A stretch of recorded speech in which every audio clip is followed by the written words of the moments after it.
The United States slowly phasing back to normalcy this morning as Americans commemorate a Memorial Day unlike any other. Today, 3 states are easing those strict COVID-19 restrictions. Pete? Yep, hair salons, barbershops, and massage therapy businesses may open their doors in Kentucky as well as Massachusetts. The state also allowing labs to reopen and outdoor activities like hunting, boating, and fishing may resume.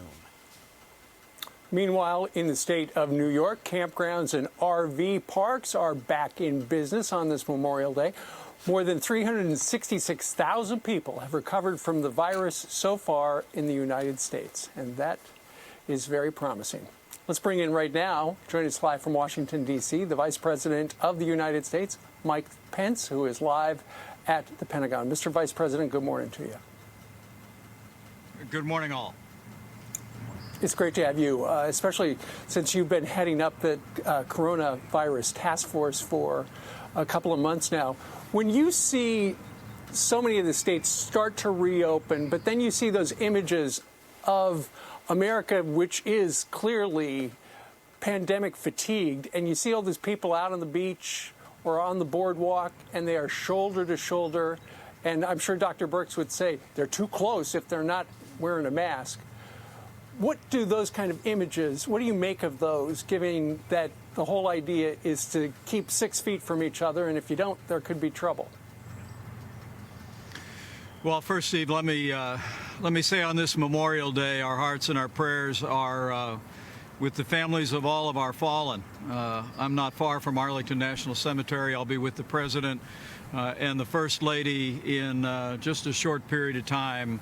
And this Memorial Day in the midst of this coronavirus pandemic is particularly grievous because, communities large and small generally come together. They get their arms around those Gold Star families. But today there'll be more separation and more distance. And I just want them all to know that they're in our hearts today. But, you just recited a lot of progress on reopening America. And I must tell you, the President and I are very confident that as now all 50 states have begun the process of reopening our country, that while there may be instances where people would do well to be reminded about the importance of social distancing and the importance of continuing regular hygiene, we have every confidence that as these restrictions are more loosened in the days ahead, the American people are going to step forward and put this country back to work in a safe and in responsible way. Mr. Vice President, the President tweeted about schools. He said schools in our country should be opened ASAP.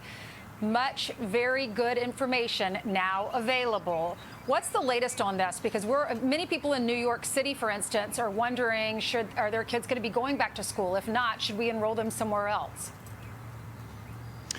Well, it's important to reflect today on 2 things, I think, Ainsley. Number one is the more than 98,000 Americans who've lost their lives. Our hearts are with their families on this Memorial Day as well. But I think we also do well to reflect on the fact that because the American people embrace the President's leadership, listen to state and local authorities, that tens of thousands of families have been spared the heartache of that loss. And we've seen real progress all across the country. I mean, hospitalizations are declining. We've seen a steady decline in cases, new cases across the country. And most importantly, fatalities continue to decline. You saw the governor of New York, as you mentioned, their state, say that New York is essentially back where they started, back in March. And so we are on the far side of this epidemic in many of the places most impacted. And that's given us an opportunity not just to issue, as we did now more than a month ago, the guidelines to open up America again, but the CDC and the task force are going to continue to produce useful information about how we can bring back our schools, how we can bring back summer camps, how we can go back to churches and synagogues and mosques and enjoy in a safe and responsible way our freedoms religion. So we're working very closely with university presidents around the country. Over the last several weeks, we'll be welcoming them to the White House soon. And we have every confidence that whether it be our universities around the country or whether it be primary and secondary education, that we're in most areas of the country, we're going to be able to get kids back to school in a safe and responsible way. Mr. Vice President, thank you very much for joining us this morning. You know, there is an ongoing tension between blue state governors that are keeping states locked down a little bit more, and the uncertainty that creates. I've got to ask you, because the president just put out a tweet just moments ago, and it pertains to this, and we want to get your reaction. He tweeted this. He said, "I love the great state of North Carolina, so much so that I insisted on having the RNC, the Republican National Convention, in Charlotte at the end of August. Unfortunately, Democrat Governor Roy Cooper is still in shutdown mood and unable to guarantee that by August we will be allowed full attendance in the arena. In other words, we would be spending millions of dollars building the arena to a very high standard without even knowing if the Democrat governor would allow the Republican Party to fully occupy the space. Plans are being made by many thousands of enthusiastic Republicans and others to head to North Carolina in August. They must be immediately given an answer by the governor as to whether or not the space will be allowed to be fully occupied. If not, we will be reluctantly forced to find, with all the jobs and economic development it brings, another Republican National Convention site. This is not something I want to do. Thank you, and I love the people of North Carolina." So this is a macro look at something that's happened at the smaller level as well. Governors locking down, decisions can't be made, businesses being hit. First, if you would, to the RNC and the convention and the possibility of changing it, and then that question overall. Well, it's an issue we've been talking about, Pete, because these national conventions literally take many months to organize and prepare.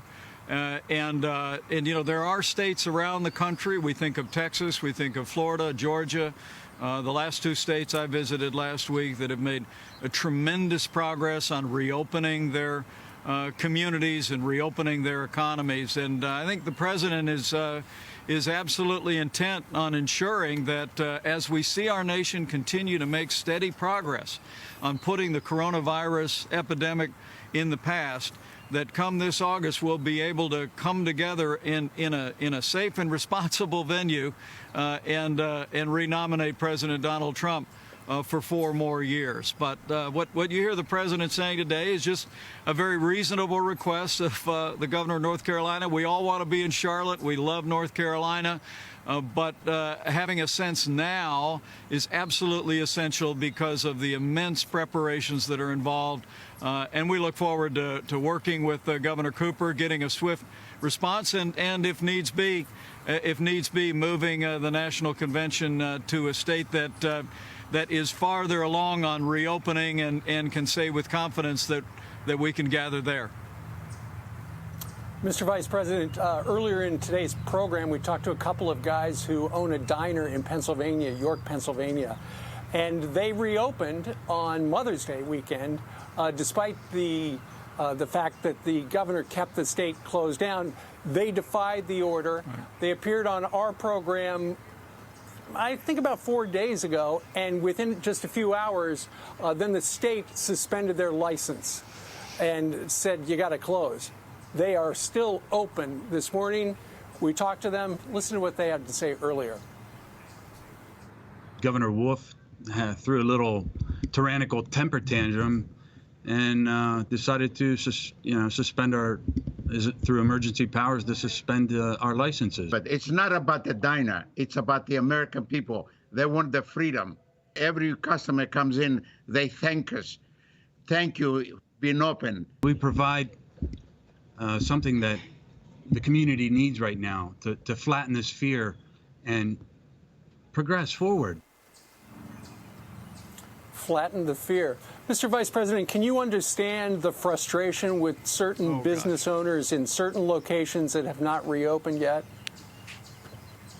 Well, I really can't, Steve, and it's the reason why even before the 45 days to slow the spread, President Trump had us issue guidelines to open up America again. And we made it clear to Governor Wolf and governors across the country that they could implement that guidance, not just on a statewide basis, but on a county by county basis. And this last week, I actually was able to grab lunch in a nice diner in Georgia, another one in Florida.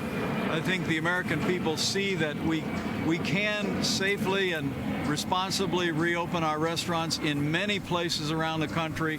And we're just going to continue to urge Governor Wolf and other governors around the country to look for those opportunities, not to use the coercive power of the state, but to find ways to literally restore the freedoms that we all cherish. This is a freedom-loving country. Today we feel on our hearts a particular weight of gratitude to the people who fought and died for that freedom, and we're just going to continue in all of our interactions with governors around the country to encourage them to restore their economies, reopen their country, and we're working in full partnership with governors to make sure they have the testing supplies and resources and PPE necessary to be able to accomplish that in a way that puts the health of their citizens right alongside the health of a growing economy.